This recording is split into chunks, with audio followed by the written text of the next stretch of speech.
আমার দিকে চোখ রাখেন, চোখে চোখ রাখেন আর হৃদয়ের কানটা একটু খাড়া করেন। আর আজকে এই মাহফিলে কি আমার প্রিয় মা বোনেরা আসছে? আসছে কোন দিকে আছে? এই পেছনে আছে? আচ্ছা, বহু আছে। আচ্ছা আচ্ছা, আমি আমার প্রত্যেকটা মা বোনদের জন্য দোয়া করি, আল্লাহ প্রত্যেকটা মা বোনকে আম্মাজান খাদিজার চরিত্রে চরিত্রবান হওয়ার তৌফিক দান করো। পড়া আমিন। তারাশের ভাইয়েরা, ছোট্ট একটা কথা মা বোনদের জন্য আপনাদের সবাইকে বলছি। আমি আমার ব্যক্তিগত একটা বিশ্বাস কি জানেন, যুবক ভাইরা মুরব্বীরা শুনবেন, এই দেশে যদি নারী ঠিক হয়ে যায় পুরো সমাজটা ঠিক হয়ে যাবে। কিছু কিছু মেয়ে দেখবেন যে মাশাআল্লাহ ভালো ঘরের মেয়ে, কিন্তু ইচ্ছা করে বেপর্দায় হেঁটে বেড়ায়, জিন্সের প্যান্ট আর টি শার্ট পরে রাস্তাঘাটে ঘুরে বেড়ায়। তাকে দেখে একজন যুবকের চোখ নষ্ট হয়। It's exactly not like that. শুধু যুবকের চোখ নষ্ট হয় না, চাচার চোখও মাঝে মাঝে নষ্ট হয়ে যায়। চায়ের দোকান চাচা চা খাচ্ছে, খুব ভালো মানুষ চাচা, আসলেই ভালো মানুষ, কোনো মতলব খারাপ নাই, কিন্তু যখন সামনে দিয়ে কোনো মেয়ে হেঁটে যায় উল্টা পাল্টা ড্রেস পরে, চাচা কিন্তু চাও খায়, মাঝে মাঝে উকি ঝুঁকিও মারে। তো চাচার কোনো দোষ নাই। এই যে মেয়েটা উল্টা পাল্টা ড্রেস পরলো, তার পোশাকটাই প্রথমে দায়ী হবে। এখন কথা হচ্ছে, হুজুর আপনি খালি মেয়েদের দোষ দিলে কি হয় নাকি, এরকম কথা মেয়েরা বলবে মাঝে মাঝে। দেখবেন যে আমাদের, আচ্ছা কথা কি বোঝা যায়? আপনারা তো কথা বললেন না, কথা কি বোঝা যায়? মাঝে মাঝে মেয়েরা বলবে, দেখবেন যে আমাদের পোশাকের দোষ কোথায়, আপনাদের চোখের সমস্যা, আমাদের নাকি চোখের সমস্যা। আচ্ছা, আপনাদের সিরাজগঞ্জে এই বাইপাস রোড দেখছেন না আপনারা সবাই? এই যে আমি যখন গাড়ি নিয়ে আসলাম, গাড়ি প্রায় ছিল 150 130-এ। আচ্ছা বলেন তো, যারা বলে যে আমাদের চোখের সমস্যা, মানে আমাদের চোখেরই সমস্যা, তাদের পোশাকে কোনো সমস্যা নাই। তো কোনো মেয়ে যদি রাস্তায় জিন্সের প্যান্ট পরে হেঁটে যায়, তাদের ভাষ্য মতে চোখ থাকবে আমাদের নিচের দিকে। তা আমার গাড়ি যদি থাকে 100 বা 150-তে, আর ওই সময় যদি আমি চোখটা নিচের দিকে নামাই, আমিও কবরে যাব, সামনে যা আছে তারও কবরে নিয়ে যাব, ঠিক আছে? তো মেয়েদের যুক্তি বিশ্বাস করতে গেলে মরা ছাড়া কোনো গতি আমাদের জীবনে নাই ভাই। তো আমার বোনদেরকে দয়া করে বলবো, সিরাজগঞ্জের তারাশের বোনেরা, আগামীকাল থেকে যখন বের হবেন বোরকা দিয়ে ঢেকে ঢুকে বের হতে হবে, ঠিক কিনা? আচ্ছা মুরব্বী আব্বাজান, যুবক ভাইরা, আপনারা সবাই ডায়মন্ড, হীরা, মুক্তা, গোল্ড, স্বর্ণ নাম শুনছেন না সবাই? আচ্ছা মুরব্বীরা বলেন তো, এগুলো কি সব সস্তা বস্তির দোকানে পাওয়া যায়? নো, পাওয়া যায় না। যেখানে পাওয়া যায় দেখবেন গেটেই একটা সিকিউরিটি গার্ড আছে, আবার ভেতরে গেলে দেখবেন যে ওপেনলি রাখা নাই, গ্লাস ফিটিং করে প্রোটেকশন সহ রাখা আছে। মেসেজ যে যেটাকে যত বেশি মূল্য দেয় সে সেটাকে তত বেশি ঢেকে ঢুকে রাখে। আর যেই মেয়ে নিজের মূল্য বোঝে না, নিজেকে সস্তা মনে করে, সে নিজেকে ওপেন করে মানুষের সামনে তার দেহকে প্রদর্শন করে বেড়ায়।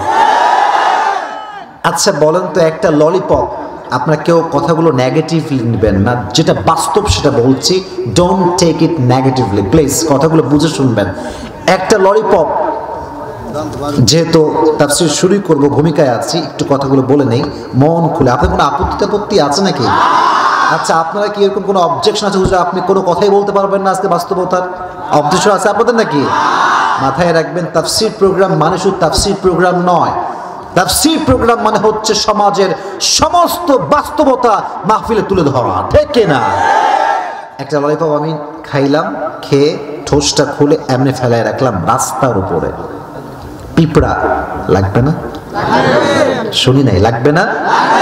লাগবে। একটা চিনির বয়ম, চিনি খাইলেন না, বাট চিনির বয়মের যে মুখটা আপনি খুলে রাখলেন, ওখানে চিনি, তে পিঁপড়া, লাগবে না? মুরব্বীরা কয়, যুবকরা কয় না, হোয়াট ইজ দিস? বলেন লাগবে কি লাগবে না? লাগবে। মুরব্বীরা কথা বুঝবেন, যুবকরা কথা বুঝবেন। যখন কোনো মেয়ে রাস্তায় ওপেনলি ঘুরে বেড়ায় বোরকা ছাড়া, ওর পেছনে লুচ্চা যুবকদের সিরিয়াল লেগে যায়। আর যে মেয়েটা প্রাইভেট ড্রেস পরে, বোরকা, হাতে মোজা, পায়ে মোজা, পুরো মুখটা নেকাব দ্বারা ঢাকা, যে যুবকটা গাঞ্জা খায়, গাঞ্জটা যুবক, খালি গাঁজা খায়, ওই যুবকটাও পর্দাশীল নারীকে দেখলে স্যালিউট করতে বাধ্য হয়ে যায়। This is the reality man. তো আমার বোনদেরকে বলবো, বোনেরা আমার, আজ থেকে পর্দা করার চেষ্টা করবেন। আল্লাহ প্রত্যেকটা বোনকে তৌফিক দান করুন, সকলে পড়েন আমিন। আর আমি আমার মুরব্বী আব্বা জানদেরকে বলবো, যদি আপনার মেয়ে আপনার সামনে বেপর্দায় চলে, ये दिन नहीं है और भी दिन बाकी है। দিন কিন্তু শেষ হয় মুরব্বী আব্বা জান। আমি এক মুরব্বীকে বললাম, মুরব্বী আব্বারা, আপনারা আমার ভালোবাসার মানুষ, আজকের প্রোগ্রামে আমি to be honest with you, আমার প্রোগ্রামে যত মুরব্বী আমি এবছর দেখেছি, আজকে আমার মধ্যে সবচেয়ে বেশি আছে মুরব্বীরা, মানে একটু বয়স্ক যারা, মানে এত বয়স্ক আমি দেখি না আমার মাহফিলে। আমার মাহফিলে যত আসে সব 20-25, অ্যাভারেজ 27, কারণ আমার ভক্ত যা আছে তার 90 ভাগেরও বেশি যুবক ভাইয়েরা। যেহেতু মুরব্বীরা এসেছেন, তাদের জন্য কথা বলাটা জরুরি মনে করছি, যদিও বা আমি পুরো ওয়াজই সবার জন্য করবো, বাট কয়েকটা কথা মুরব্বীদের জন্য বলছি। আপনি একজন বাবা নন, আপনি পুরো সমাজের একজন সংরক্ষক। আপনি নিজের মেয়েকে ঠিকঠাক রাখবেন, পর্দায় রাখবেন, আপনার মেয়ের জন্য 10 গ্রামের চরিত্র যুবকের নষ্ট হবে না। আপনার মেয়ে বেপর্দায় ঘুরবে, যুবকের চরিত্র নষ্ট হবে। শুধুমাত্র আপনার মেয়ে জাহান্নামে যাবে তা নয়, আপনাকেও জাহান্নামে নিয়ে যাবে।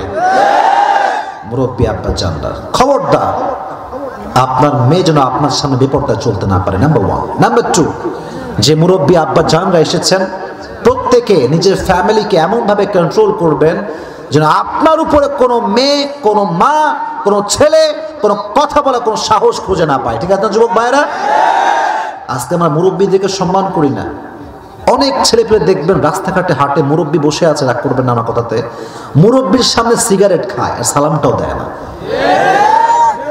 এরকম আছে না? বেয়াদব আছে না? আছে না? আছে না? যুবক মাথায় রাখবা, মুরব্বীর একটা দোয়া তোমাকে সফলতার চূড়ান্ত পর্যায়ে পৌঁছাতে পারে, আর মুরব্বীর একটা বদ্দুয়া তোমাকে ঠাস করে আকাশ থেকে জমিনে ফেলাইতে পারে। ঠিক না বলো? খবরদার যুবক ভাইরা, কোন মুরব্বীর সামনে সিগারেটে হাত দিবা না। প্রথমে মুরব্বীকে দেখলেই সালাম দিবা আর দোয়া চাবা। কারণ হাদিসে আসছে, সাদা দাড়িওয়ালা অনেকে বসে আছেন আমার ডানে বামের সামনে, যখন দাড়িওয়ালা, সাদা দাড়িওয়ালা মুরব্বী আল্লাহর কাছে হাত তুলে দোয়া চায়, আল্লাহ তার দোয়া কবুল না করলে আল্লাহ নিজে লজ্জা বোধ করে। সুবহানাল্লাহ নাই যে সবার মুখে? মুরব্বীদের দোয়া কিন্তু আল্লাহর কাছে কবুল হয়। এজন্য মুরব্বীদের কাছে আমিও দোয়া চাই, আমরা সবাই দোয়া চাই। মুরব্বীরা আমাদের দোয়া করবেন তো ইনশাআল্লাহ?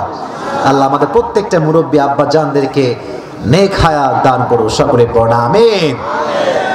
তো আজকে যে আমরা এখন বসেছি, আমরা যেই নামাজটা পড়ে বসেছি, এই নামাজটার নাম কি?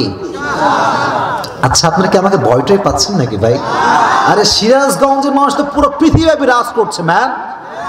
কোথায় যাবেন আপনি? প্রত্যেকটা কান্ট্রিতে সিরাজগঞ্জের লোক আছে। আর আমি প্রায় ওয়াজ মাহফিলে বলি যে সবার সঙ্গে চালাকি চললেও সিরাজগঞ্জে কোনো চালাকি করতে আপনি পারবেন না। চালাকেরও বেশি চালাক। আমার মাদ্রাসায় যিনি বুখারী পড়াতেন, বুখারী আউয়াল, শাইখুল হাদিস আউয়াল যিনি ছিলেন, তিনি সিরাজগঞ্জের। যিনি বুখারী সানি পড়াতেন, তিনিও সিরাজগঞ্জের। যত কিতাব আমি পড়েছি, শিক্ষিত হয়েছি যাদের কাছ থেকে, বেশিরভাগ সিরাজগঞ্জের। তার মানে সিরাজগঞ্জের মানুষ আছে যেখানে রাজ চলবে, সেখানে যেখানে বলো সেখানে সুনাম আছে, আপনাদের চালাকের একটা প্রশংসা আছে। তো মেহেরবানি করে আমি দুটি বিষয় জানতে চাই। আজকের ওয়াজ শেষ পর্যন্ত শোনা যাবে ইনশাআল্লাহ? বলেন।